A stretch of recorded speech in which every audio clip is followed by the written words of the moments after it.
is regarding pollination, pollinating agents.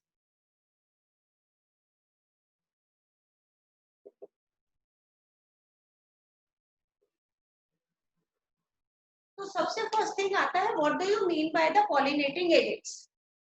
Those abiotic और biotic agents, यानी either the abiotic means non living factors और biotic means living factor which are responsible for pollination, यानी जो pollination करने में help करता है. कैसे पॉलिनेशन क्या होता है बेटा? Pollination is the transfer of pollen grain from anther to stigma is called as pollination.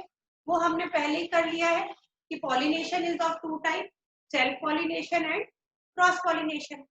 Now यहाँ पे हम बात करेंगे कि क्रॉस पॉलिनेशन, क्योंकि सेल्फ पॉलिनेशन में यूजुअली जो बाइसेक्सुअल फ्लावर होता है उसके अंदर simple the pollinating agents are not required, है ना. और अगर रिक्वायर्ड भी होते हैं तो हम देखेंगे कौन कौन से पॉलिनेटिंग एजेंट्स रिक्वायर्ड होते हैं.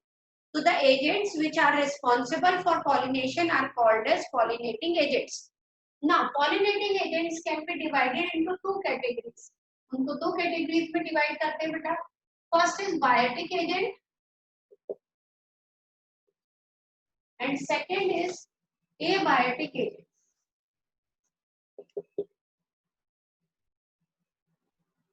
बायोटिक एजेंट्स किन्हें कहा जाता है? Biotic means living. तो those which are the living organism, if they are responsible for pollination then they are called as biotic agents. तो इसके अंदर हम यूजुअली ले लेते हैं either it can be the usually जब, क्योंकि बायोटिक है, बायोटिक मीन्स लिविंग बीइंग और लिविंग बीइंग में एनिमल्स.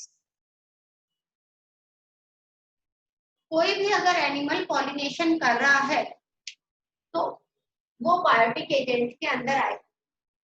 इफ एक हम लोग लेंगे कि टर्म होती है बेटा, if the pollination is done by animals then this phenomena और this process is called as zoophily. यानी if the pollination is done by animals then it is called as zoophily. ZOOPHILY phily. Second आता है कि अगर pollination insect करते हैं तो insect is also the animal. अब हम एनिमल्स में ही डिफरेंट कैटेगरी करेंगे. If the pollination is done by insect then it is called as entomophily. Entomology is the study of insect. तो इंसेक्ट की स्टडी एंटेमोलॉजी कहलाती है. तो एंटेमोलॉजी मतलब entomo means insect, phily means pollination. If the pollination done by the insect, then it is called as entomophily. Next आता है, if the pollination is done by snail. अगर pollination snail कर रहे हैं तो then it is called as malacophily. ये question mostly पूछ लेते हैं बेटा अपने स्कूल की माइनर टेस्ट सीरीज में भी, और कई बार ये NTSC में भी आ जाता है. If the pollination done by snail, then it is spiders भी pollination करते हैं क्या? हाँ बेटा, तो हाँ नहीं, spiders ऐसा pollination नहीं करते क्योंकि spiders they never form web inside them. अब आता है next, अगर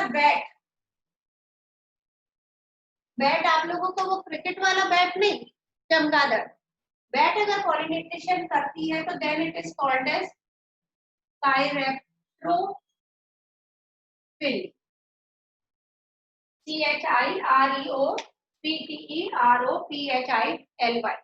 chiroptily. And same अगर pollination is done by birds also do pollination, so then it is called as ornithophily.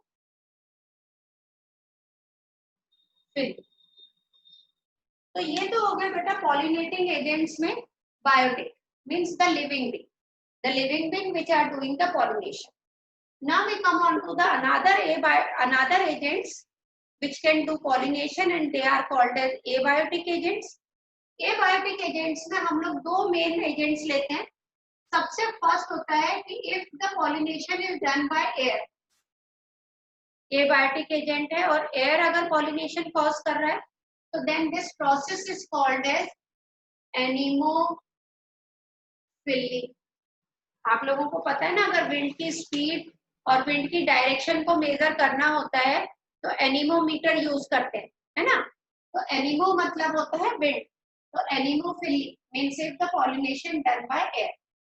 Second, if the pollination is done by water, water is also a abiotic agent. अगर ये हो रहा है तो then it is called as hydrophily. If the pollination is done by water, then it is called as hydrophily. So these are the pollinating agents. Now, next we come on to that, how the flowers or the plants get adapted, or how the plants have certain adaptive feature so that they can pollinated either by the animals or by the wind.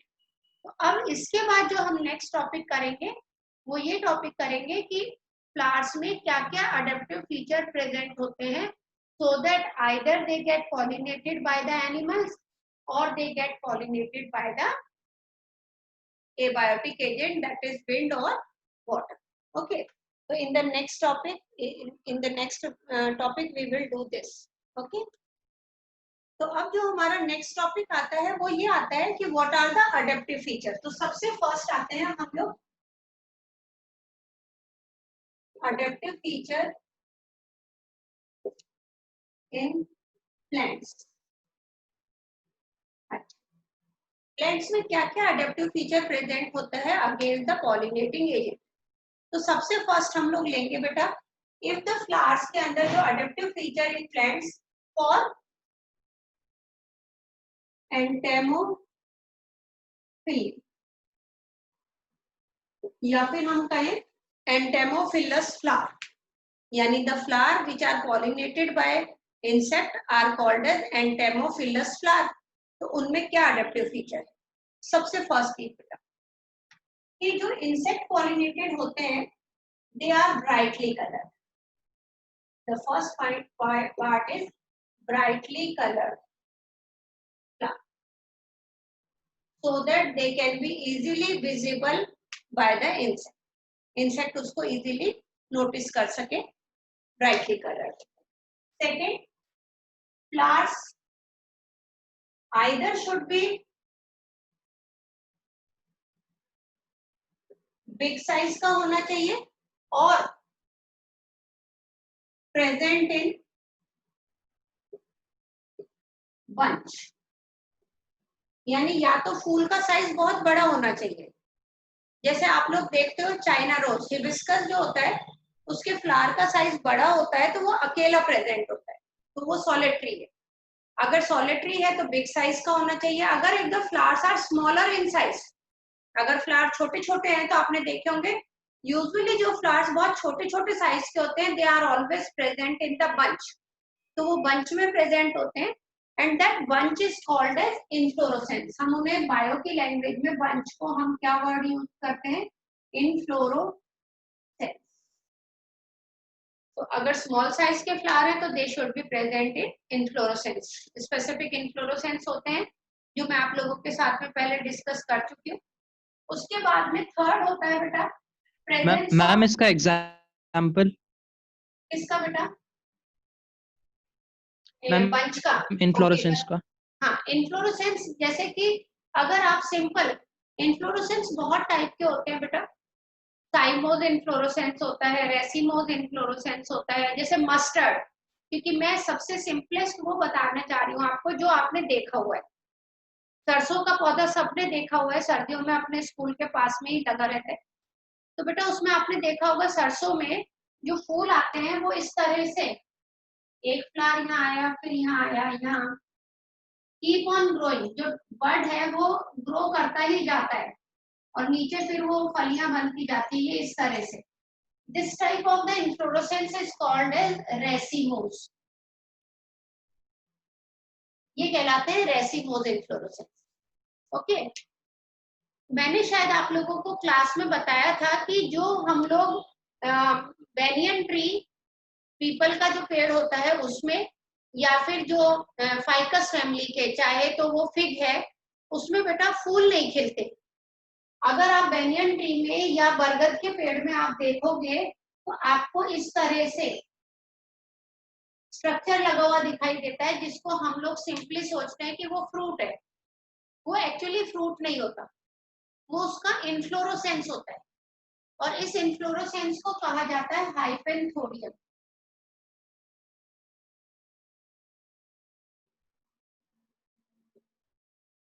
क्या कहलाता है ये? Hypanthodium. It is a very special inflorescence. इसका मैं diagram अभी draw कर देती हूँ। इस इन्फ्लोरोसेंस को, यानी इन्फ्लोरोसेंस मतलब it is a bunch of flower. देखने से आपको ऐसा लगेगा कि फ्रूट है, लेकिन वो फ्रूट नहीं होता। अब इसमें फ्लावर्स कहाँ है? आप कहोगे कि मैम इसमें तो फ्लावर दिखाई नहीं दे रहे। तो अगर मैं इसका क्रॉस सेक्शन नहीं, सॉरी, अगर मैं इसका लॉन्जिट्यूडनल सेक्शन कट करूं, जैसे अगर ये है, मैं इसका लॉन्जिट्यूडनल ऐसे कट करूं, तो मुझे जो इसका स्ट्रक्चर दिखाई देगा वो स्ट्रक्चर इस तरह का दिखाई देगा। ओके, तो ये स्ट्रक्चर जो है, इसमें बेटा यहाँ पे प्रेजेंट होते हैं female flowers.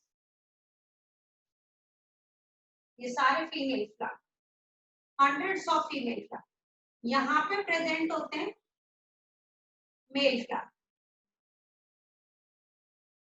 Many male flowers आते हैं, और बीच में थोड़े से होते हैं न्यूटर। न्यूटर मतलब कि उनके ऊपर नाइदर मेल रिप्रोडक्टिव ऑर्गन है नॉर फीमेल रिप्रोडक्टिव ऑर्गन। और ये यहाँ पे एक छोटा सा होता है बेटा पोर। इस पोर से इंसेक्ट एंटर करते हैं, जिन्हें कहा जाता है फिग वेस्ट। मैं आपको ये फिग का बता रही हूँ, फिग वेस्ट। ये वेस्ट इसके अंदर एंटर करती है। बीच का पूरा हिस्सा एम्प्टी नहीं होता, वो बीच के पूरे हिस्से में हेयर्स प्रेजेंट होते हैं। तो अब हेयर्स प्रेजेंट है, तो इंसेक्ट जो एंटर किया बेटा, वो इंसेक्ट सीधा यहाँ नहीं जा सकता। उस इंसेक्ट को इधर से रास्ता बनाते हुए यहाँ जाना, ऐसे। तो when the insect is moving from this side और फ्रॉम दिस साइड, जब वो इधर से जा रहा है तो भी मेल फ्लावर्स के कांटेक्ट में आ रहा है, जब वो इस साइड से जा रहा है तो भी वो मेल फ्लावर्स के कांटेक्ट में आ रहा है। और जैसे वो मेल फ्लावर्स के कांटेक्ट में आएगा, उसकी बॉडी पर पोलन ग्रेन स्टिक हो जाएगी। क्योंकि अगर याद हो तो मैंने आपको बताया था कि वे इंसेक्ट पॉलिनेटेड फ्लावर्स के पोलन ग्रेन के ऊपर एक येलो कलर का स्टिकी सब्सटेंस प्रेजेंट होता है, जिसको कहा जाता है pollen kit. Pollen kit is the sticky substance present over the pollen grain which are pollinated by insect. तो ये इसके भी पोलन ग्रेन उसकी बॉडी पे स्टिक हो जाएंगे। अब वो अंदर जाएगा यहाँ पे, यहाँ जाके वो फीमेल इंसेक्ट क्या करती है बेटा, ये इनके बीच में एक सिम्बायोटिक रिलेशनशिप होता है। Female insect enter here and ले इट्स एग, यहाँ पे अपने अंडे दे देती। उसके लिए वर्ड यूज होता है ओविपोजिशन। तो वो यहाँ पे अपने एग ले कर देती है। जब वो एग ले करती है तो उस टाइम में नेचुरली यहाँ से मूव करिए, तो यहाँ ये स्टिग्मा के कांटेक्ट में आती है and pollen grain are transferred on these stick. Now it lays egg and moves out. इसने एग ले कर दिया और साथ में पॉलिनेट कर दिया। Now the female comes out. अब क्या होगा बेटा, इसमें जब पॉलिनेशन हो गया तो नेक्स्ट स्टेप चलेगा फर्टिलाइजेशन। फर्टिलाइजेशन के बाद में चलेगा फ्रूट फॉर्मेशन। तो इसमें तो साइमल्टेनियसली चल रहा है फर्टिलाइजेशन, पोस्ट फर्टिलाइजेशन इवेंट, और जो अंडे दिए थे उनमें भी क्या चल रहा है बेटा, डेवलपमेंट। जो एगले किए थे उनमें भी क्या चल रहा है, डेवलपमेंट। जैसे ही फ्रूट बनने की कंडीशन आएगी, यानी फ्रूट फॉर्मेशन होने लगेगा, by that time from these eggs larvas come out. Larva बाहर आ जाएंगे बेटा। अब दोज लार्वा, आपको पता है इंसेक्ट्स के लार्वा जो होते हैं they are voracious feeder. Voracious feeder का मतलब होता है बहुत ज्यादा फीड करते हैं वो, मतलब बहुत ज्यादा खाना खाते हैं। तो they start eating on the seeds of this fruit, इस फ्रूट के सीड्स को पे वो फीड करने लग जाते। अब ये वाला जो फ्रूट है ये प्रोड्यूस करता है थाउजेंड्स ऑफ सीड, थाउजेंड्स मतलब कि बहुत सारे हजार, तो थाउजेंड्स ऑफ सीड प्रोड्यूस कर रहा है, उसमें से कुछ थाउजेंड अगर लार्वा ने खा भी लिए तो there is no problem. Okay, larva वहां पे फूड ले रहा है, ग्रोथ कर रहा है अपनी। जब लार्वा फुल्ली मैच्योर होके इंसेक्ट बन जाता है तब तक ये फ्रूट भी क्या हो जाता है बेटा, mature. Now the larva now the mature insect comes out and fly out. अब मैच्योर इंसेक्ट बाहर निकल जाता है and the fruit is completely ripen. तो ये इन दोनों का सिम्बायोटिक रिलेशनशिप है। इसको इंसेक्ट से पॉलिनेशन हो रहा है और उस पॉलिनेशन की वजह से ये फ्रूट और सीड फॉर्मेशन कर पा रहा है, यानी रिप्रोडक्शन कंप्लीट हो पा रहा है। और इंसेक्ट को इसकी वजह से ओवी पोजीशन के लिए स्पेस मिल रही है, एग ले करने की स्पेस मिल रही है, और लार्वा को फूड मिल रहा है